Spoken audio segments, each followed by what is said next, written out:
Hello brown lash lovers, this is Jessica at J. Devereaux Beauty, and today I want to make a video on how I recommend to thread your chin and your lip at home. I have a lot of clients that have little chin hairs that bother them chronically. I'm here for you, I can help you, but I also want to help create independence. And these things are going to come in between seeing me. I don't want to micromanage you and have you come in for all these appointments. So threading is a very realistic way to manage facial hair at home because it doesn't discriminate if it's blonde, dark, fuzzy, coarse, short, long. It'll help you. You also don't have to see it directly to get the hair out. And that's where it's really helpful if you have any hormonal hair under your chin that bothers you. I can show you how to thread that you won't have to try to feel it with your tweezers and maybe hurt yourself and hurt yourself. Let me show you how to thread. So this is for you at home. Professionals, I do it the same way, but this is for you at home. This is my thread. Keep it in my mouth, keep it clean. So I just got this. This is cotton because I'm trying to stay away from plastic. I'm under the impression that polyester is plastic, so I went with cotton. It might break faster than polyester, but that doesn't seem to be an issue for me. So, you can also use sewing thread you got at a drugstore in a pinch as an emergency thing. That's the same, really. If you have any kind of thread, you don't want it to be too thick. That's the catch. If it's like really thick thread, it won't work the same. So just standard sewing thread. I use my hands to thread, not my mouth. That's also why this can be easier to do DIY. This is how I measure. Hold the thread, pull it to your shoulder, and then rip it. Now you have the thread that is the right length.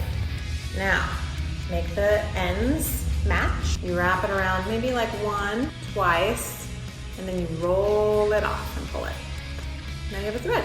Now you're not trying to like tie it, like micro tie. You just 1, 2, roll it off, pull it. Now you have a circle. This is the beginning. Hold the knot in one hand so it doesn't get into the middle, and you're gonna twist the thread, holding this knot still towards you 10 times. Now you have this coil.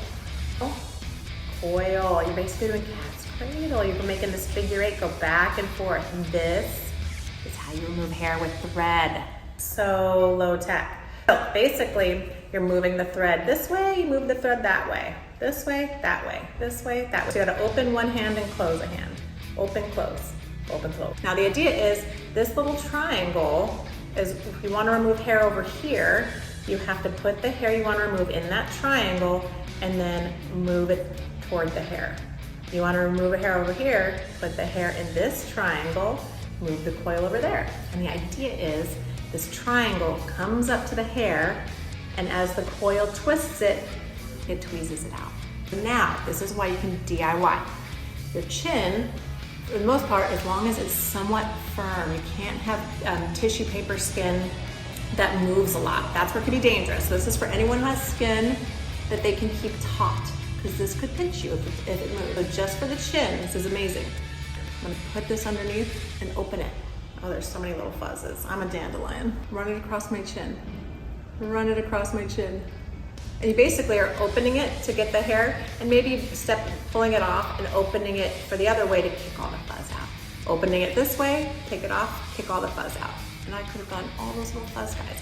Now, so keep your chin taut.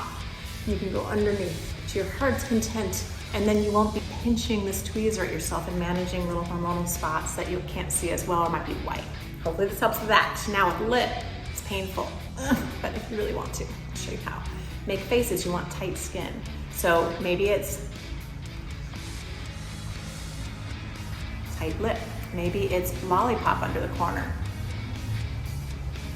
Pop it out, and then you're gonna run across. Let me see if I can get any hair in there. I mean, there's little guys in there. So run across. Another way, I like to call it, I'm holding in a scream. It's funny.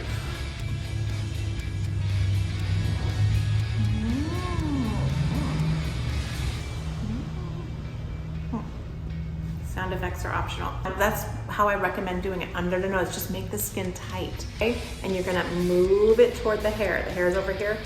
Make this hand small, this hand big, move it over there. You wanna get rid of the hair over here?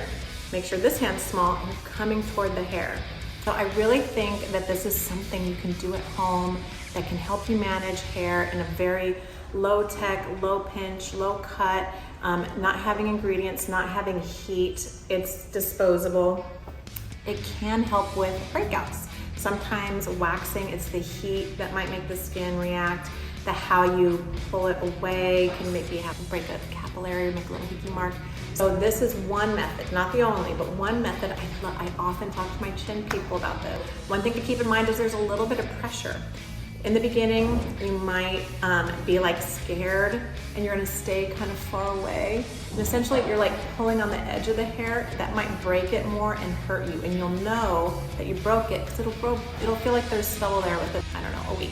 You feel like it's back, it means you're probably floating above the skin and just getting the edge.